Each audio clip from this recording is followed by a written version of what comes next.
എൻ്റെ പേര് Libya Sebastian. ഞാൻ ഇടുക്കി ജില്ലയിൽ നിന്നാണ് വരുന്നത്. ഞാനൊരു ടീച്ചറാണ്.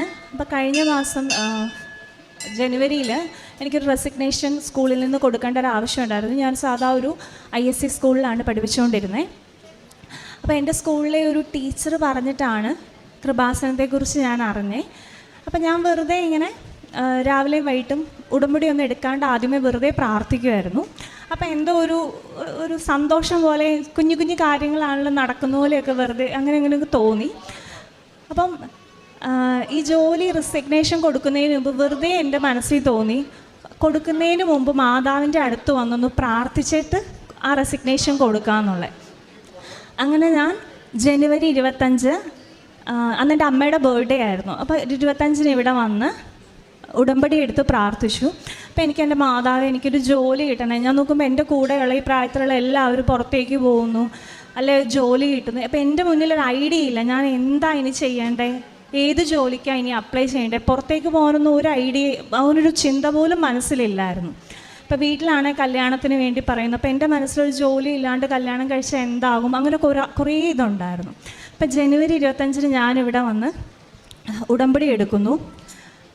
ഫെബ്രുവരി 5 എൻ്റെ കസിൻ, അവൾ ടീച്ചറാണ് കംബോഡിയ സിംഗപ്പൂരിൽ. അവൾ എന്നോട് പറയുകയാണ്, ഈ ഫിസിക്സ് ടീച്ചറിൻ്റെ ഒരു വേക്കൻസി വന്നിട്ടുണ്ട്, നീ അപ്ലൈ ചെയ്യുന്നുണ്ടോ എന്ന് ചോദിച്ചു. അപ്പോൾ ഞാൻ ഓർത്ത് വെറുതെ അപ്ലൈ ചെയ്തേക്കാം. അപ്പോൾ അന്ന് ഞാൻ ബയോഡേറ്റ ഒന്നുമില്ല, കാരണം ഞാൻ പുറത്തേക്ക് പോകാൻ ഒരു പ്ലാനിങ്ങും ഇല്ല, എൻ്റെ കയ്യിൽ പാസ്പോർട്ട് പോലും ഇല്ല. അപ്പോൾ അവളത് പറഞ്ഞു.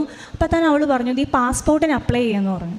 അപ്പോഴും ഞാൻ ഇനി എന്തെങ്കിലും വരാനാണല്ലോ, അപ്പോൾ തൽക്കാലം ഒന്നും എടുക്കാണ്ട് സാധാ പാസ്പോർട്ട് പോയി അപ്ലൈ ചെയ്തു. ആ വെള്ളിയാഴ്ച പാസ്പോർട്ട് വെരിഫിക്കേഷന് ചെന്ന് കഴിഞ്ഞ് അവൾ പറഞ്ഞു 13 ഇൻ്റർവ്യൂ ആണെന്ന് പറഞ്ഞു. അപ്പോൾ അവൾ എന്നോട് പറഞ്ഞ കാര്യം, കിട്ടാനൊരു ചാൻസും ഇല്ല, നീ ചുമ്മാ അപ്ലൈ ചെയ്യുക, ഇനി ഇത് കിട്ടിയില്ലെങ്കിലും അടുത്ത മാസങ്ങളിലൊക്കെ ഇവിടെ ഓപ്പണിങ് വരും, നീ ചുമ്മാ പോയി ചെയ്ത് നോക്കാൻ പറഞ്ഞു. അങ്ങനെ ഞാൻ 13 ഇൻ്റർവ്യൂ അറ്റൻഡ് ചെയ്യുക. പെട്ടെന്ന് രാവിലെ മെയിൽ വന്നു ഇൻ്റർവ്യൂ അറ്റൻഡ് ചെയ്യണം. അപ്പോൾ കിട്ടില്ല എന്ന് ഉറപ്പായതുകൊണ്ട് ഞാൻ വെറുതെ വീട്ടിലിട്ട ഒരു ഷർട്ടും ഇട്ട് വീഡിയോ കോൾ ഇൻ്റർവ്യൂ ആയിരുന്നു നിന്നു. മാതാവിൻ്റെ തിരുരൂപം കൈ പിടിച്ചുകൊണ്ടാണ് ചെയ്തത്. അപ്പോൾ അവൾ പറഞ്ഞു, നല്ല ഇംഗ്ലീഷ് വേണം, ലാംഗ്വേജ് അതുപോലെ ഉണ്ടെങ്കിൽ മാത്രമേ കിട്ടത്തുള്ളൂ, കാരണം +1 +2 ഫിസിക്സ് ടീച്ചറായിട്ടാണ്. അപ്പം ഞാൻ നോക്കുമ്പോൾ എനിക്ക് വലിയ ടെൻഷനൊന്നുമില്ല, കാരണം ഞാൻ ആഗ്രഹിച്ചിട്ടൊന്നുമില്ലല്ലോ, മാതാവ് തന്ന അങ്ങനെ ഒരു അനുഗ്രഹമായിട്ടാണ് കണ്ടത്. ഇത് വെച്ചു. അപ്പം അതിനു മുമ്പ് അവൾ പറഞ്ഞു, ഇടി കിട്ടത്തില്ല, നീ അത് പ്രതീക്ഷിച്ച് ചെയ്യേണ്ടയില്ല, നിനക്ക് സങ്കടമാവെന്ന് പറഞ്ഞു. അതുകൊണ്ട് ഞാൻ വെറുതെ കൂളായിട്ട് നിന്ന് ഇൻ്റർവ്യൂ അറ്റൻഡ് ചെയ്തു. മാതാവിൻ്റെ രൂപം കൈ പിടിച്ചു. അവരെന്നോട് ഒരു സെൽഫ് ഇൻട്രൊഡക്ഷൻ പോലും ചോദിച്ചില്ല, ജസ്റ്റ് ചുമ്മാ അങ്ങോട്ടും ഇങ്ങോട്ടും സംസാരിച്ചിരിക്കും. ഞാനും ഭയങ്കര ചിരി, പ്രിൻസിപ്പൽ മാഡവും ഭയങ്കര ചിരിയായിരുന്നു. അവസാനം ഒരു 15 മിനിറ്റ് ഇൻ്റർവ്യൂവിന് ശേഷം, അത് ഇൻ്റർവ്യൂ ആവുന്നപോലെ എനിക്ക് മനസ്സിലായ പോലും, ഞാനോർത്ത് ചുമ്മാ അങ്ങോട്ടും ഇങ്ങോട്ടും ചോദിക്കുന്നതാണ്. ഇൻ്റർവ്യൂ കഴിഞ്ഞപ്പം എന്നോട് പ്രിൻസിപ്പൽ മാഡം പറഞ്ഞേ, hope we will see you soon എന്നായിരുന്നു. അപ്പോഴും ഞാൻ ഓക്കെ എന്നിങ്ങനെ പറഞ്ഞു. അത് കഴിഞ്ഞ് 12 ഇൻ്റർവ്യൂ നടന്നു. 13 രാവിലെ എനിക്കൊരു മെയിൽ വന്നു, ഇന്ന സാധനങ്ങൾ അപ്ലൈ കൊടുക്കണം, അവർക്ക് അയച്ചു കൊടുക്കണം എന്ന് പറഞ്ഞു. 14 രാവിലെ എൻ്റെ കസിൻ എനിക്ക് മെസ്സേജ് ഇട്ടു, കൺഗ്രാജുലേഷൻസ് ഡിയർ എന്ന് പറഞ്ഞ്. എനിക്ക് അവിടെ ജോലി കിട്ടി. അപ്പം ഒരാഴ്ചക്കുള്ളിലാണ് എൻ്റെ ലൈഫിൽ 25 ഇവിടെ വന്ന് ഉടമ്പടി എടുത്തു. ഒരാഴ്ചക്കുള്ളിലാണ് ഈ സംഭവങ്ങളെല്ലാം നടക്കുന്നത്. ഇതിപ്പം ഞാൻ അടുത്ത ആഴ്ച കംബോഡിയയ്ക്ക് പോവുകയാണ്. എൻ്റെ എല്ലാ പേപ്പറുകളും ശരിയായി. എൻ്റെ കൂടെ ഉള്ളവരാണേലും എൻ്റെ അനിയനാണേലും മാസങ്ങളോളം കഷ്ടപ്പെട്ട് പുറത്തു പോകാൻ അങ്ങനെ നോക്കിക്കൊണ്ടിരിക്കുന്ന കുറേ പേരെ കണ്ടാണ് ഞാൻ വന്നേ. ഞാനിത് ആഗ്രഹിച്ചിട്ട് പോലുമില്ല. എൻ്റെ ലൈഫിലിങ്ങനെ ഓരോ തവണ ഡൗൺ വരുമ്പോഴും ഞാനിങ്ങനെ നന്നാവുമായിരിക്കും, എൻ്റെ കുറച്ച് കഴിയുമ്പോൾ ശരിയാകുമായിരിക്കും, ഈ ഒരു പ്രതീക്ഷ മാത്രമേ ഉള്ളായിരുന്നു.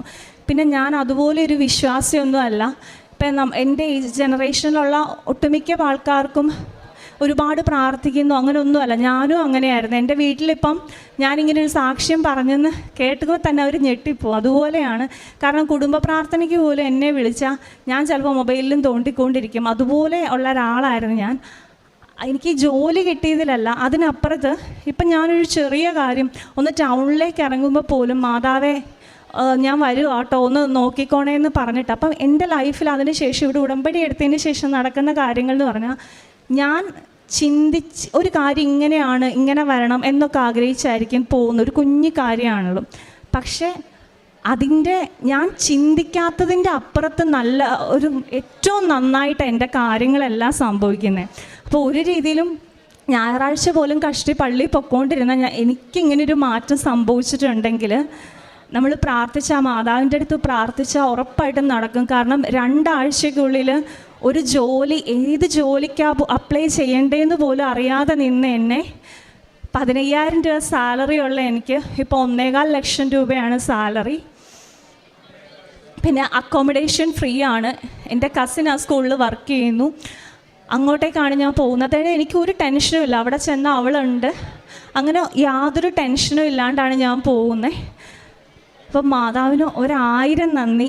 എൻ്റെ മാതാവിൻ്റെ അടുത്തേക്ക് തിരിച്ചതിനാണ് ഏറ്റവും വലിയ നന്ദി. കാരണം ഇനി എനിക്ക് എൻ്റെ ലൈഫിൽ ടെൻഷൻസ് ഇല്ല. കാരണം എനിക്ക് ഉറപ്പാണ് എൻ്റെ ഇനിയുള്ള കാര്യങ്ങളെല്ലാം മാതാവ് നടത്തി തരുമെന്ന്. പിന്നെ ആകെയുള്ളൊരു കാര്യം എന്ന് പറഞ്ഞാൽ, മെയിൽ എൻ്റെ കല്യാണം മീൻസ് നോക്കണം എന്നൊക്കെ പറഞ്ഞ് വീട്ടിൽ നിന്ന് ഇതുണ്ടായിരുന്നു. അപ്പം ഈ ജോലി കിട്ടിയപ്പോൾ അവരുടെ ഒരു ടെൻഷൻ എന്ന് പറഞ്ഞാൽ, കല്യാണം അപ്പം എങ്ങനെ നടക്കും, ഇനി നീ പോയാൽ സാധാരണ എല്ലാവരും പോയാൽ 1.5 വർഷം കഴിയുമ്പോഴല്ലേ വരുന്നേ എന്നൊക്കെയായിരുന്നു. പക്ഷെ മാതാവ് അനുഗ്രഹിച്ച് എൻ്റെ ഈ സ്കൂളിൽ ജൂലൈയിൽ 1 മാസം വെക്കേഷനാണ്. അപ്പോൾ ആ 1 മാസം കൊണ്ട് അപ്പം പേരൻസിന് യാതൊരു കംപ്ലയിൻ്റ് ഇല്ല. ജൂലൈയിൽ എനിക്ക് വരാം. ജൂലൈയിൽ ഞാൻ ഉറപ്പായിട്ടും അടുത്ത അനുഗ്രഹത്തിന് നന്ദി പറയാനായിട്ട് ഉറപ്പായിട്ടും ഇവിടെ വരും. മാതാവിന് 1000 നന്ദി. അതുപോലെ ഞാൻ ഒരിക്കൽ പോലും ഇവിടെ വന്ന് ഉടമ്പടി എടുത്തതിന് ശേഷം ഒരിക്കൽ പോലും രാവിലത്തെ പ്രത്യക്ഷീകരണ പ്രാർത്ഥനയും വൈകിട്ടത്തെ സായന പ്രാർത്ഥനയും മുടക്കിയിട്ടില്ല. അതുമാത്രം. പിന്നെ എനിക്കൊരു ചെറിയ സങ്കടം വന്നാൽ ഞാൻ ആ സമയമൊന്നും നോക്കത്തില്ല. അപ്പം തന്നെ എടുത്ത് പ്രത്യക്ഷീകരണ പ്രാർത്ഥന അങ്ങ് ചെല്ലും. അപ്പം എന്തോ മനസ്സിന് എനിക്കൊരു സമാധാനം, എനിക്ക് ഭയങ്കര വിശ്വാസം. ഇനി അങ്ങോട്ട് ഇറങ്ങണേലോ അല്ലെങ്കിൽ എനിക്ക് എന്ത് കാര്യം ചെയ്യണേലോ ആ പ്രാർത്ഥിച്ചാൽ നടക്കുമെന്ന് ഭയങ്കര വിശ്വാസം. അപ്പം ഞാൻ ആ പ്രാർത്ഥന ഒരുപാട് ചൊല്ലിയിട്ടുണ്ടോ, 1 2 തവണ ദിവസം രാവിലെയും വൈകിട്ടും മാത്രമല്ല. എനിക്കൊരു ചെറിയ സങ്കടം വന്നാൽ കൂടെ ഞാൻ ആ പ്രാർത്ഥന എടുത്ത് ചെല്ലാറുണ്ട്. പിന്നെ അമ്മയുടെ തിരുസ്വരൂപം എപ്പോഴും കയ്യിൽ പിടിച്ചുകൊണ്ടാണ് ഞാൻ നടക്കുന്നത്. അപ്പം ഇതിലേറ്റവും സന്തോഷം ജോലി കിട്ടിയതോ ഒന്നുമല്ല. ഒരു എന്താ പറയുക, സാധാ ഈ ജനറേഷനിലുള്ള വല്ലപ്പോഴും പള്ളിയിലും പോയി വല്ലകാലത്തും കുമ്പസാരിച്ച് അങ്ങനെ നടന്നുകൊണ്ടിരുന്ന എന്നെ ഇപ്പം സത്യം പറഞ്ഞാൽ ഓരോ 5 മിനിറ്റ് കൂടുമ്പോഴും കൃപാസന മാതാവെ കാത്തോളണേന്ന് പറഞ്ഞാണ്ട് ഞാൻ നടക്കുന്നത്. അപ്പം എനിക്ക് ഉറപ്പാണ് എൻ്റെ ലൈഫിൽ ഇനി അമ്മ ഒരുപാട് അത്ഭുതങ്ങൾ സൃഷ്ടിക്കും. 2 ആഴ്ച കൊണ്ട് ഒരു വിശ്വാസവും ഇല്ലാതെ നടന്നിരുന്ന എന്നെ ഇങ്ങനെ മാറ്റാൻ പറ്റുമെങ്കിൽ നിങ്ങൾ പ്രാർത്ഥിക്കുന്ന എന്തും മാതാവിൻ്റെ അടുത്ത് നടക്കും. മാതാവിന് നന്ദി.